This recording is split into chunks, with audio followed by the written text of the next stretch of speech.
Ini kawan ya, tak contohkan dulu. Contohkan. Ini kan untuk sistem daripada mesinnya sudah aman, sudah dibongkar mesin, iya toh, sudah aman. Terus orangnya sudah ganti unit pump juga, kemudian orangnya sudah ganti pengapian juga, sampai colokan busi dan businya juga, bahkan injektor sudah diganti baru juga, ya toh. Kemudian untuk sensor TP juga, ataukah untuk map juga orangnya sudah pernah ngukir sama saja, kemudian diffuser sampai dilangsungin hasil sama saja ya. Di situ ketika motor yang tipe berbendingin air ada kecurigaan di ECT mulai lemah, karena ECT sensor nanti ada hubungan erat kaitannya dengan gini nih. Jadi ECT sensor yang berfungsi nanti kita terangkan, kemudian berhubungan berinteraksi dengan ECU, baru nanti akan diolah di dalamnya untuk ngatur debit minyak, untuk ngatur debit sensor dan aktuator yang lainnya. Ini kita contohkan, kita kosongin tanpa putam nih ya. Untuk hasilnya ketika ECT mengalami masalah, kira-kira cirinya seperti ini, dan pastikan selain daripada yang ECT juga normal ya. Coba mas dihidupin mas, hidupin, di kontak ya. Ini pakai pam ya, yuk pamnya di situ tuh, yuk. Rasanya kayak apa, yuk lihat. Lagi nahan dari sini, rasa dari knalpot, yuk rasanya, yuk dung, ayo lagi. Kayak gitu kira-kira, yuk lagi. Kayak jenis pengapian, kayak sejenis, pokoknya kurang debit, ayo dung, ayo gas, gitu ya. Oke. Kemudian untuk letak dari pajak ECT sensor ada di bagian sini. Nah, itu ciri-cirinya. Coba kita ambilin ECT sensor yang baru, pasang mas yang baru. Pasang yang baru, yang lama ini yang baru ya. Ini yang lama. Oke, coba kita rasain. Ini salah satunya, yang penting yang lain ditentukan juga aman. Yuk. Oke. Gas.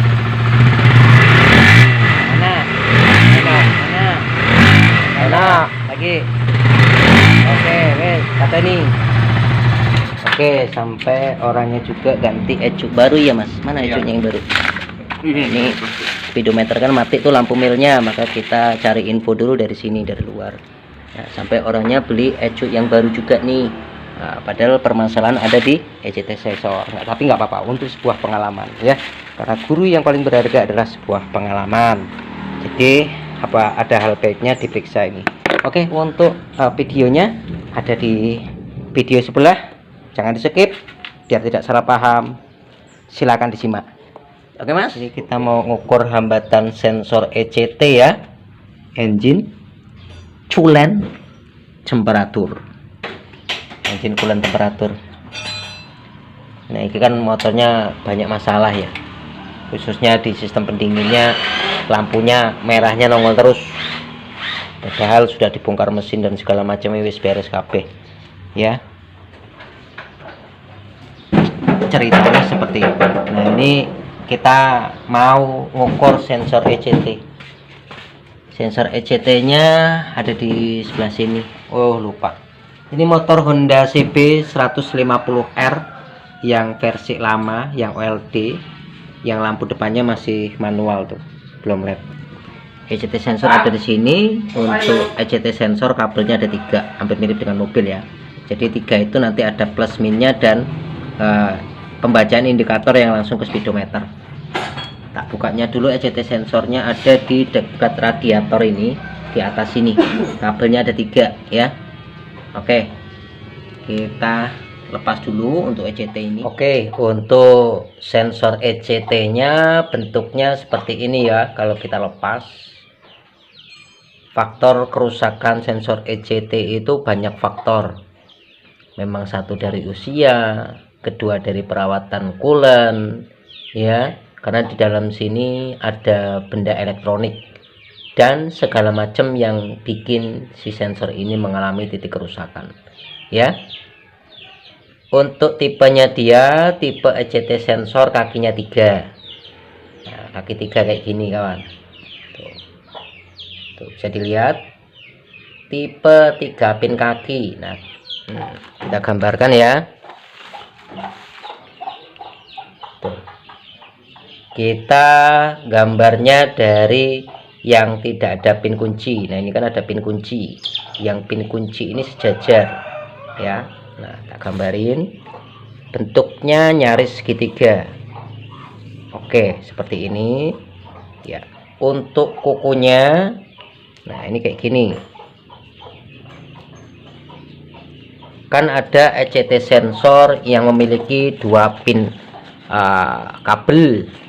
Untuk pengukuran teorinya sama, tapi untuk nilainya beda. Ini untuk ECT sensor yang 2 pin, ngukurnya sama tapi nilainya berbeda. Sekali lagi ya, tuh berbeda untuk nilai hambatan antara pin 3 dan pin 2. Nah, berarti kalau kita ambil 3 pin ini, yang atas sendiri ini kan pembacaannya atau line sensor. Nah, ini line sensor ini nanti masuknya ke apa namanya, speedometer, simbol Fahrenheit. Nah, set ke speedometer.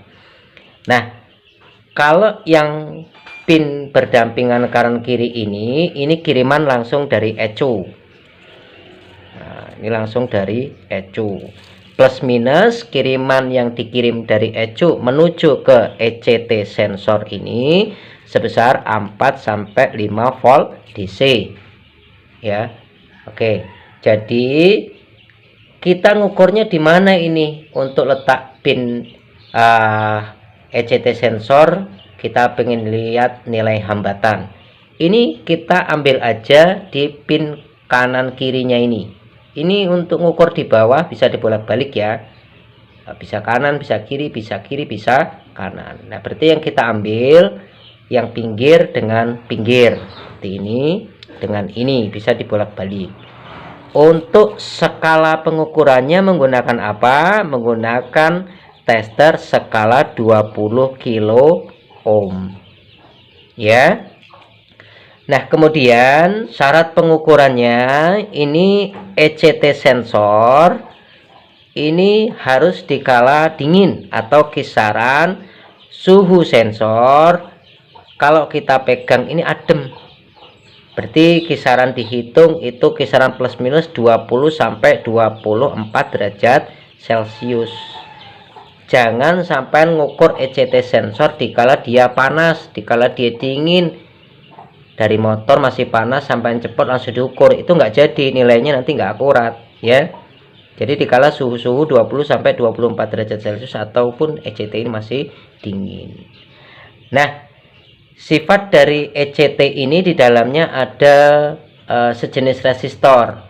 Namun resistornya itu bentuknya termosensor ya, yang berasumsi kategori resistor tersebut termasuk di dalam golongan termistor. Sekali lagi, golongan termistor, membaca suhu ruangan secara berubah-ubah ya.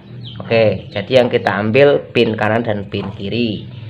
Nah, nilai hambatannya di kala suhu tersebut yang sudah kita tulis ini, khusus untuk CB 150R OLD kisaran tahun 2013-2014 ini karena pinnya 3, ini memang untuk nilai hambatannya lebih tinggi dibanding dengan tipe-tipe ECT sensor maupun EOT sensor yang memiliki 2 pin mata sensor. Nah, kayak gini, ini lebih kecil untuk hambatannya.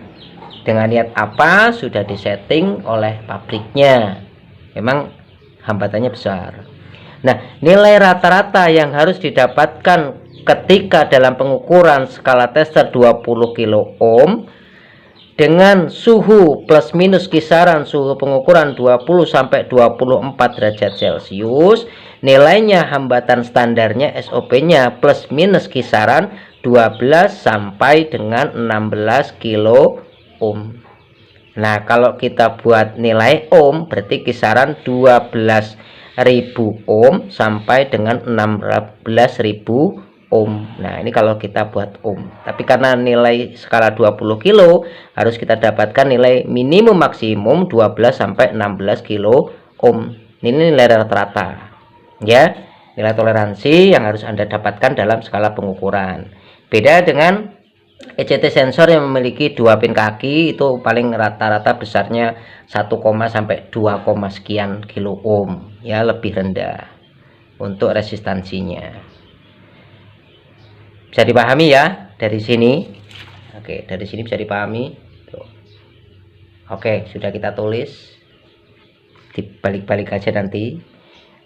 Nah, kemudian sebelum kita masuk ke taraf pengukuran, kita harus tahu dulu ECT sensor ini apa. Ya, ini komponen peran yang paling penting. Sama dengan sampean itu kalau panas-panas punya suhu pembacaan dalam tubuhmu, nanti dimasukkan ke dalam otakmu, reaksi apa yang nanti harus dilakukan setelah sampean menikmati rasa yang Anda rasakan, kemudian otak mau ngapain, baru sampean nanti disuruh aktuatornya, terjadilah proses.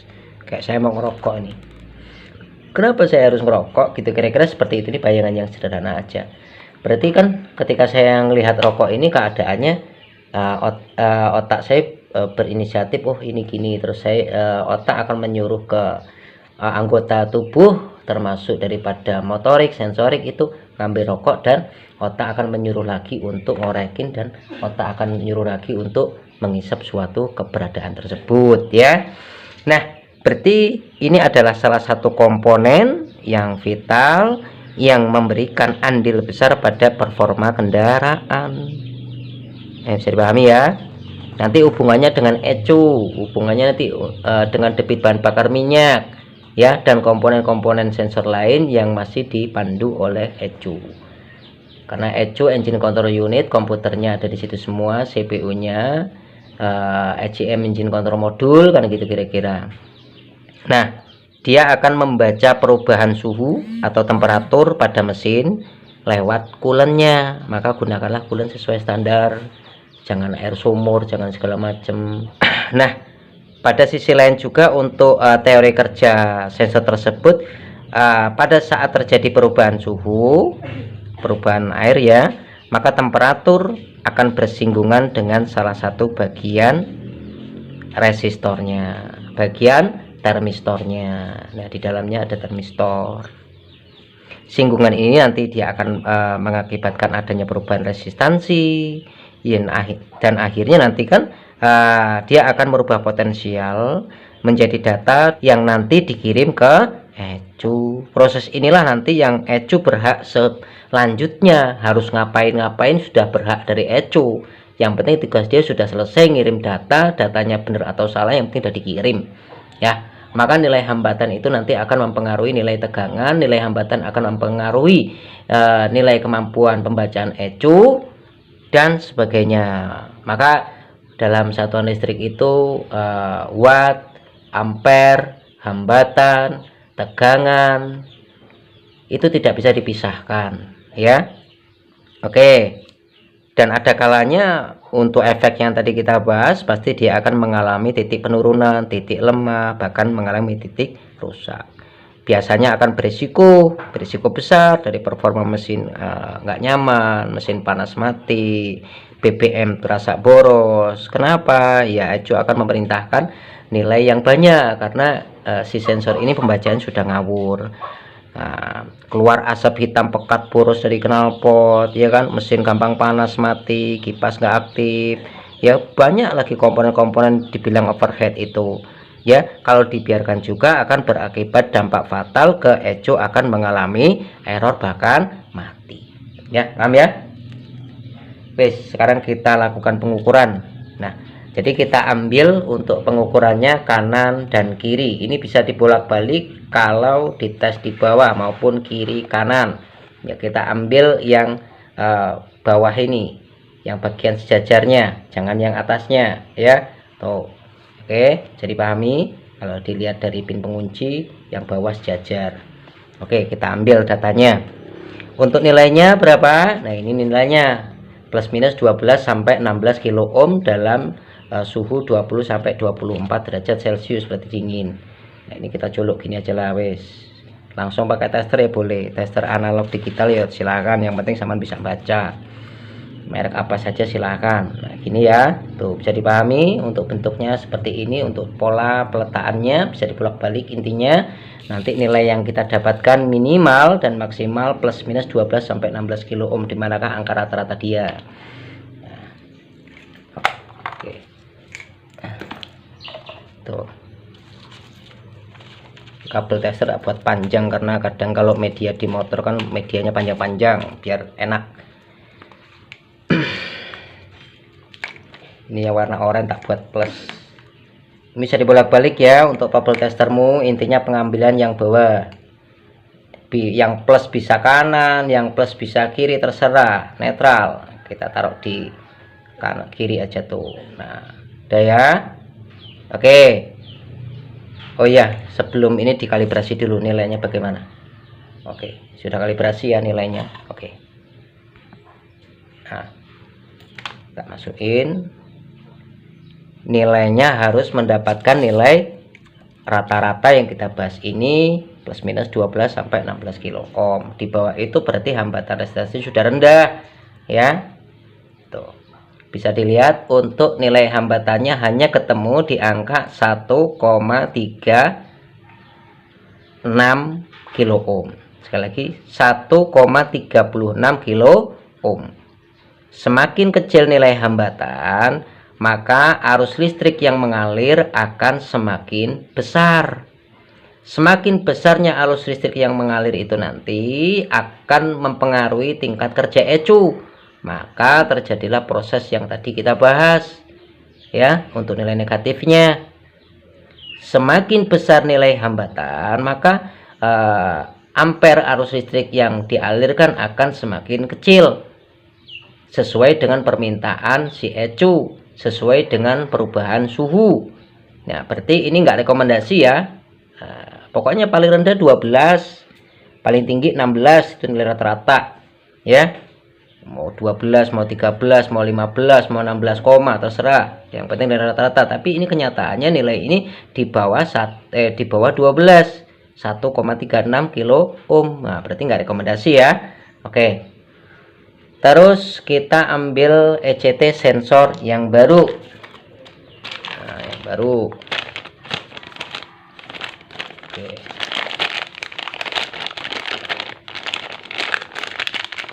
Nah, ini kabelnya 3. Kita ambil yang paling bawah sejajar. Oke, kanan kiri terserah, bebas. Nilai tetap sama, tapi kalau di motornya jangan dipasang kanan kiri, udah beda. Sampai lihat dengan ECT sensor yang baru ini nilainya apakah masuk ke kriteria standar. Oke. Nah, 16,24 kilo ohm ya. Loh, kok nggak dapat nilai yang bagus Mas ya? Kalau kenapa kita buat rata-rata, karena kadang-kadang kan kalau di lapangan kan ada yang palsu, ada yang ori. Kalau barang ori yang di motornya dan masih bagus layak, kisaran 12 sampai 14 kilo. Maka kita buat angka rata-rata itu toleransi kalau ketemu barang palsu ya. Nah ini nilainya kisaran sekitar 16,27 kilo ohm. Nah ini kan masih dapat toleransi tuh, 16 kilo ohm, 16,24 ya. Oke, berarti untuk yang ini enggak rekomendasi, karena semakin kecil nilai hambatan itu nanti volt ataupun arus listrik yang dihasilkan untuk ngirim ke ECU akan semakin besar. Itu pun akan mempengaruhi debit minyak injektor yang akan mengalir ya. Nah, semakin besar nilai hambatan, maka arus listrik yang dihasilkan akan semakin kecil. Nah, kita buat perumusan. Kita buat rumus saja nih, sedikit. Set, ini yang baru, palsu ya, palsu. Ini yang ori motor. Oke, nah judulnya ECT sensor. ECT sensor, kita harus mengetahui dulu berapakah kiriman tegangan yang dikirim dari ECU menuju ke ECT sensor. Ini sebesar 4 sampai 5 volt. Jadi kita bikin aja 5 volt DC, 5 volt DC yang dikirim dari ECU menuju ke ECT sensor. Nah, kita catat ECT sensor yang baru dapat berapa? Nah, dapat toleransi sekitar 16,28 kilo ohm. Dengan kesimpulan semakin tinggi nilai hambatan, ya berarti arus listrik yang akan dikeluarkan semakin kecil. Semakin kecil. Nah, ini nanti akan masuk ke bagian kerja ECU, ya. Dari kerja ECU akan memberi kerjasama dengan sinyal debit injektor. Nah, oke. Terus yang lama tadi berapa? Yang lama.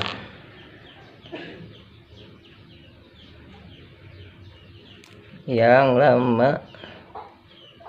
Oke, yang lama kita ambil kisaran 1,39, wis kita ambil 1,4 lah ya.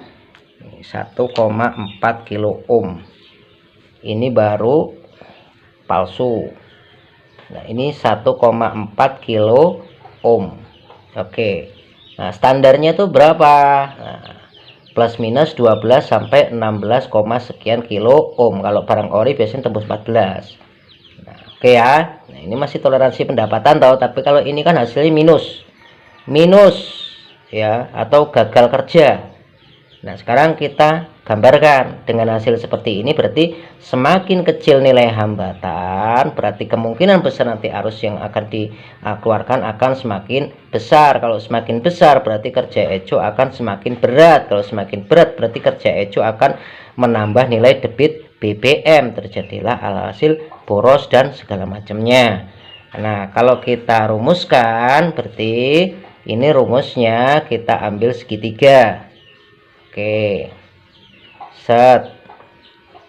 Oke, ini antara volt, antara arus, antara hambatan, antara watt itu tidak bisa dipisahkan ya. Oke, terus kalau kita coba belajar berhitung-hitung, nah di sini ini rumusnya berarti VIR ya, VIR, volt, ampere, hambatan, resistor kan, resistansi. V itu berarti tegangan, I itu berarti arus listrik yang mengalir atau ampere, R itu berarti hambatan atau resistansi. Kalau W itu berarti daya atau watt, daya satuannya P, kira-kira seperti itu. Nah, kalau kita tanya di sini berapakah arus listrik yang mengalir, berarti kita tanya I-nya. Berapakah arus listrik yang mengalir dengan keadaan nilai hambatan kecil dan dengan keadaan nilai hambatan besar. Nah, ini yang baru tapi palsu, kita ukur. Kita hitung. Berarti kalau kita mau nyari ampernya, berarti rumusnya I sama dengan V bagi R. Ya, oke. I-nya berapa? Nah, I-nya yang ditanyakan, ampernya. Voltnya berapa? Nah, yang tadi yang dikirim dari ECU menuju ke ECT sensor ini kisaran 4 sampai 5 volt. Kita bikin aja lah 5 volt. Volt DC. Hambatannya berapa? Hambatan yang di barang palsu baru ini kisaran mendapatkan 16,28. Dah, kita buletin aja ya. 16 kilo ohm. Berarti arus listrik nanti yang mengalir berapa I-nya? Nah, tinggal kita bagikan 5 dibagi dengan 16. 5 bagi 16 1 2 3 berarti 0. Nah, 0,516 bagi 3 31. Nah, berarti arus listrik yang mengalir ini 0,31 ampere. Kira-kira seperti ini. Ini nanti ada juga hitung-hitungannya kalau sampai buat volt, buat tegangan. Nah, kita bikin ampere aja deh biar enak. Nanti kalau sampai pengen tahu tegangannya ya dicari-cari aja kan gitu. Nah, terus nilai yang barang bawaan motor ini hambatannya 1,4 kilo ohm, nggak masuk standar. Nah, kalau kita rumuskan berapakah arus listrik yang mengalir, berarti I V dibagi R. I arus listrik mengalir dalam satuan ampere, volt tegangannya yang dikirim dari ecu tadi kisaran 5 volt. Untuk hambatannya yang tidak rekomendasi 1,54 kilo ohm. Maka kalau dibagi hasilnya I yang mengalir atau ampernya, jadi hasilnya 5 dibagi 1,4 sekitar 5, 1 berarti 3 sekitar kurang lebih 3,5 kilo 3,5 ampere. Nah, oke. Terus di sini kan sudah bisa kita simpulkan bahwasanya semakin besar nilai hambatan, maka arus listrik yang mengalir akan semakin kecil. Ya, semakin besar nilai hambatan, maka arus listrik yang mengalir akan semakin besar. Itu nanti akan mempengaruhi potensial yang di dalam termistor ini, dan sangat berpengaruh untuk tingkat kerja ecu. Yang baik berapa? Ya inilah plus minus 12 sampai 16 kilo ohm. Ya, nah ketika nanti dia terjadi pembacaan suhu, di situ akan membaca perbedaan potensial.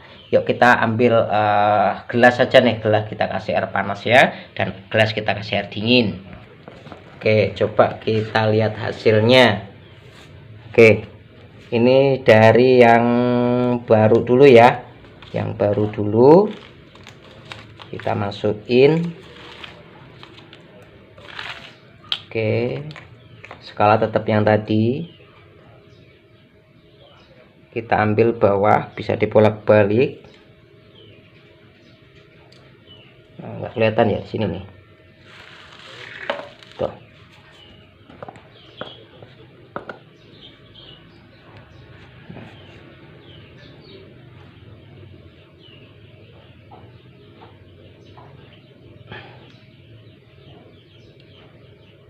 Oke, ini ya, ini yang baru, yang ini, yang apa namanya, yang baru, yang palsu. Nah ini udah turun lagi ke 15,51 kilo ohm. Nah ini ada air dingin yang kita dapatkan dari kulkas.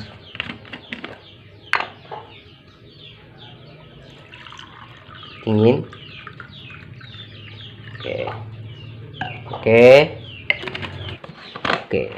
Ini kita ada air panas dari termos. Tuh. Aduh, panas coy. Ini dari sumur. Nah, panas suhunya. Nah, dia akan ideal di dalam posisi ukuran standarnya plus minus 16 derajat Celcius. Nah, kalau yang dari kulkas dia akan langsung mengecil.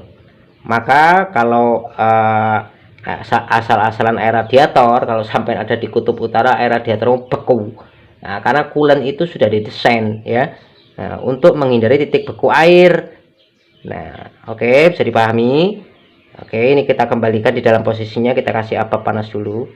Nah, udah, kita kembalikan ke posisinya. Jadi titik didih air yang sangat dingin sangat berpengaruh untuk debit injektor nanti untuk kerja ecu. Ibarat kita yang baca ini ecunya lah. Sampean kan udah ngeliat ini. Ibarat sampean di sana itu ecumu berinteraksi. Oh, berarti kalau nilainya gini nih, siapa yang nyimpulin? Ya ecumu, berarti otakmu. Ya. Nah, sekarang kita kasih air yang panas. Perubahan suhu yang terjadi kita lihat bareng-bareng. Yang tadinya resistansinya tinggi akan mengecil untuk nilainya. Semakin kecil nilai hambatan, maka arus listrik yang dikeluarkan akan semakin kecil. Voltnya juga akan mengikuti oleh keadaan. Nah, ketemunya kalau dibahasakan di scanner 5 volt, misalnya seperti itu. Nah, ini kemampuan untuk membaca sebuah keberadaan di dalam ecu. Inilah titik sebenarnya voltase kalau sampean punya scanner. Ya, jadi pahami. Kita angkat dan kita kembalikan ke air yang dingin dari sumur. Nah, nanti dia akan naik dengan sendiri sesuai dengan keberadaannya. Ya, akan membaca potensialnya. Oke, tuh. Gitu loh ya. Wih, cukuplah. Sekarang kita bandingin. Nah, ini kan sampai tadi udah bandingin. Kalau sama tulis ya silakan ditulis, nanti dibedain. Nah, sekarang yang ECT yang bermasalah. Oke. Ini masih suhu dingin. Kita lihat 1,4 sekian, kita kasih ke kutub utara yang dari kulkas tadi. Ya. Kita tengok hasilnya.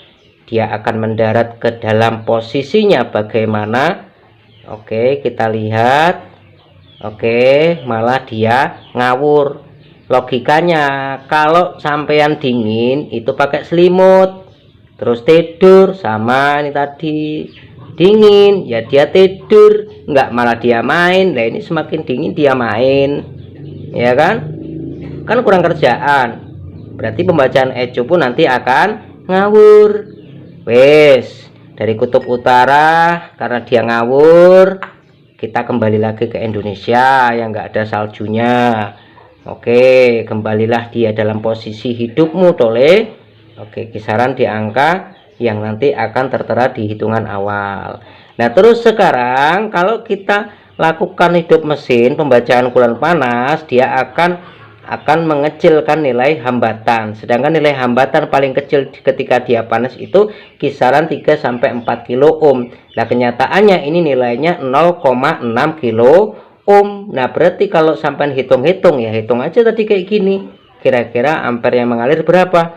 Nah, berarti ini ECU dibohongi oleh ECT sensor. ECU mendapat nilai manipulasi yang buruk. ECU mendapatkan informasi angka yang ngawur. ECU mendapatkan informasi angka yang enggak akurat. Nah, hasil kerja ECU akan memberikan data keluaran yang ngawur ke debit bahan bakar minyak, dan sebagai kerja programnya akan banyak digagalkan.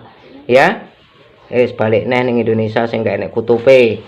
Enggak tedas tak kayak kutub yang dari kulkas. Nah, ini loh.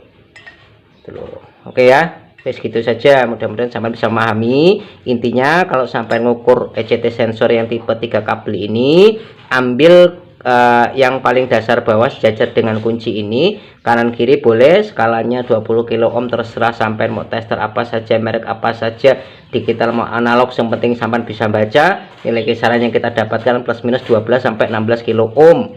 Kita lebihkan karena kadang di lapangan itu ada barang palsu dan barang ori. Kalau barang ori sudah tentu kisaran plus minus 12 sampai 14, sekian kilo ohm, ya lebih tinggi dibanding dengan ECT sensor tipe kabel 2, tipe pin 2, tapi kerja tetap sama ya. Oke, segitu saja, mudah-mudahan sampai bisa menyimpulkan sendiri untuk pola kerjanya. Di dalamnya ada termistor. Terima kasih, mudah-mudahan bisa bermanfaat dimanapun Anda berada. Terima kasih sudah mensupport dan mendukung video kami. Sampai jumpa, sampai ketemu di segmen video berikutnya. Bye bye.